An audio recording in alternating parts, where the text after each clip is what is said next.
शर्मा, आप देख रहे हैं एसपी लाइव न्यूज। स्वागत है आप सभी का हमारे इस खास प्रोग्राम में। प्रोग्राम की शुरुआत चुनावी रणनीतिकार प्रशांत किशोर से। चुनावी रणनीतिकार प्रशांत किशोर जो अभी तक तमाम राजनीतिक पार्टियों को लेकर बयानबाजी कर रहे थे, चाहे सत्ता पक्ष हो या विपक्ष हो, लेकिन अब देखा जा रहा है कि चुनावी रणनीतिकार प्रशांत किशोर ने सोनिया गांधी के सामने हार मानना शुरू कर दिया है। कांग्रेस पार्टी के आगे झुकते नजर आ रहे हैं। आज इस प्रोग्राम में हम बात करेंगे कि आखिरकार वजह क्या है जो प्रशांत किशोर ये कहते थे कि राहुल गांधी प्रधानमंत्री बनने का सपना देख रहे हैं, जो ये कहते थे कि कांग्रेस पार्टी चुनाव नहीं जीत पाएगी, वो प्रशांत किशोर आखिरकार कैसे झुक गए कांग्रेस पार्टी के आगे, और क्या वजह रही कि सोनिया गांधी ने एक झटके में प्रशांत किशोर का गुरूर तोड़ दिया। दरअसल आज कांग्रेस पार्टी में बड़े स्तर पर बदलाव होते नजर आ रहे हैं। पार्टी में जिस तरह से बदलाव हो रहे हैं और पार्टी नेता चुनाव जीतने के लिए जिस तरह से काम कर रहे हैं, उसका साफ मतलब यह है कि कांग्रेस पार्टी बहुत तेजी से आगे बढ़ रही है। दरअसल देखा क्या गया कि उत्तर प्रदेश में एक और जहां प्रियंका गांधी चुनाव से पहले कई बड़े ऐलान कर रही हैं और लगातार जनता को अपने साथ जोड़ रही है, तो वहीं बीते कुछ समय पहले कांग्रेस पार्टी आलाकमान सोनिया गांधी जिन्होंने एक बड़ी बैठक अपने घर पर की थी और इसमें विपक्ष के तमाम नेता शामिल हुए, लेकिन ममता बनर्जी को शामिल नहीं किया गया। विपक्ष की जब ये बड़ी बैठक होती है, उसके बाद क्या खबरें निकलकर सामने आती हैं कि सोनिया गांधी ने फैसला कर लिया कि 2024 से पहले किस किस को अपने साथ जोड़ना है, और ये बड़ी विपक्षी पार्टी जो है वो कांग्रेस के साथ जुड़ रही है। तो यहाँ पर ममता बनर्जी ने अपने कदम पीछे उठा लिए। जो ममता बनर्जी 2024 से पहले खुद को विपक्ष का बड़ा चेहरा बनाने की कोशिश कर रही थी, जो ममता बनर्जी 2024 से पहले विपक्ष को साधने की कोशिश कर रहे थे, उन ममता बनर्जी ने अपने कदम पीछे हटाना सही समझा। और ममता बनर्जी ने अपने कदम पीछे हटाया तो ये देखकर प्रशांत किशोर भी अचंभित रह गए, क्योंकि ममता बनर्जी ऐसे ही नहीं कोई काम कर रही है। 2024 से पहले ऐसे ही प्लान तैयार नहीं कर रही, उनके प्लान के पीछे प्रशांत किशोर का हाथ है। और प्रशांत किशोर की अगर बात करें तो प्रशांत किशोर जिस तरह से आज तमाम राजनीतिक पार्टी के नेताओं को लेकर पहले बात करते थे, वो प्रशांत किशोर ये देख रहे हैं कि ममता बनर्जी की रणनीतियां असफल हो गई, ममता बनर्जी झुकने पर मजबूर हो गई, तो ममता का झुकना यानी कि प्रशांत किशोर का झुकना। हालांकि कांग्रेस पार्टी ये देख रही है कि बिना प्रशांत किशोर के हम चुनाव से पहले रणनीतियां बना सकते हैं। चुनाव से पहले कांग्रेस पार्टी जिस तरह रणनीतियां बनाती नजर आ रही है, इसका साफ मतलब यह है कि वाकई मौजूदा समय के जो हालात है वो इस ओर इशारा कर रहे हैं कि प्रियंका गांधी को फायदा मिल सकता है। प्रियंका गांधी को बहुत बड़े हद तक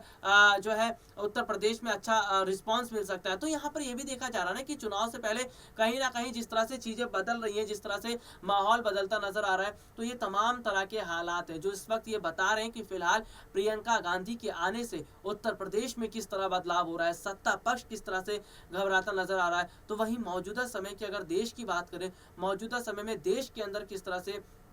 चीज़ें बदलती नजर आ रही है, तो ये तमाम तरह की चीज़ें हैं इस तरह से जो बता रहे हैं कि हालांकि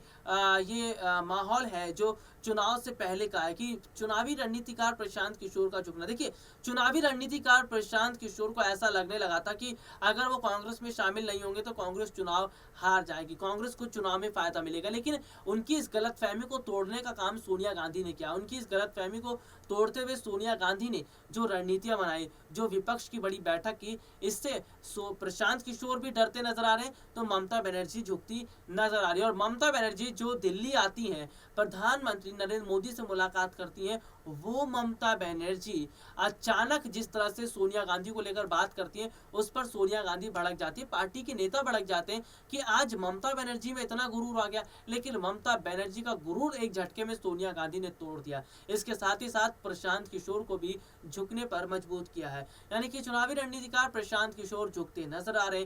ममता बनर्जी हार मानती नजर आ रही है। तो इन सब के बीच मौजूदा समय के जो हालात है वो इस और इशारा करते भी हैं कि आने वाले समय में कितना बड़ा फायदा कांग्रेस पार्टी को उत्तर प्रदेश में होने वाला है। लेकिन यहाँ पर एक बात तो है जो गौर करने वाली है कि आखिरकार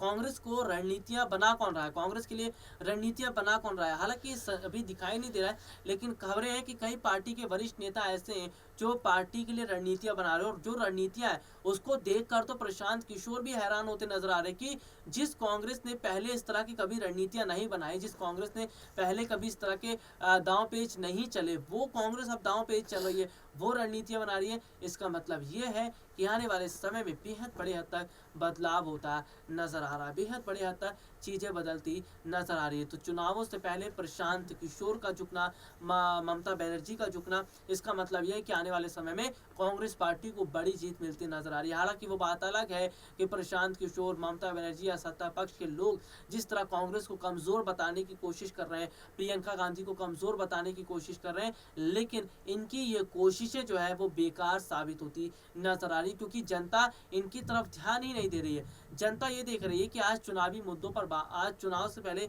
जनता के मुद्दों पर बात कौन कर रहा है, आज चुनाव से पहले जनता के मुद्दों को उठा कौन रहा है, आज चुनाव से पहले जनता के लिए कौन खड़ा हुआ है, यही सब देखकर जनता आज कांग्रेस के साथ जोड़ रही है। तो ये बहुत बड़े हद तक देखा जा रहा है कि कांग्रेस ने एक समय पहले जहां देश में देखिए 70 साल राज किया, देश को जिस तरह से बनाया, और वही चीजें आज जनता चाहती है कि कांग्रेस को एक बार फिर मौका दिया जाए, कांग्रेस एक बार फिर देश को बदले, देश में बदलाव करे, क्योंकि मोदी सरकार के आने के बाद देश में अर्थव्यवस्था पटरी से हटी है, बेरोजगारी बढ़ी है, युवा जो है, किसान है, जनता है, सब परेशान होते नजर आ रहे हैं। तो इन सब के बीच ये देखा जा रहा है कि बहुत बड़े हद तक चीज़ों का बदलना, बहुत बड़े हद तक बदलाव होना, यानी कि फेरबदल होता नजर आ रहा है। तो मौजूदा समय के जो हालात हैं वो कहीं ना कहीं इस और इशारा करते भी हैं कि आने वाले समय में बेहद बड़े हद तक फ़ायदा पहुंच सकता है। लेकिन क्या फ़ायदा मिलेगा, ये भी सोचने वाली बात है, देखने वाली बात है, क्योंकि देखा ये जा रहा है ना कि मौजूदा समय जो है वो कहीं ना कहीं इस और इशारा कर ही रहा है कि पार्टी जो है वो लीक पर काम कर रही है। इस वक्त कांग्रेस पार्टी की जो गाड़ी है वो पटरी पर दौड़ रही है। कांग्रेस जो मुद्दे उठा रही है वो बहुत सही मुद्दे हैं, और यही मुद्दे हैं जो कांग्रेस को चुनाव में जीत दिलवाने वाले, यही मुद्दे हैं जो कांग्रेस को चुनाव से पहले उनकी झोली में खुशियां डालते नजर आ रहे हैं। क्योंकि चुनाव से पहले जिन मुद्दों को कांग्रेस पार्टी ने उठाया है वो मुद्दे हैं जो कांग्रेस को फायदा पहुंचाते नजर आ रहे हैं। हालांकि तमाम तरह से जो मौजूदा समय की स्थितियों पर हम बात कर लेते हैं,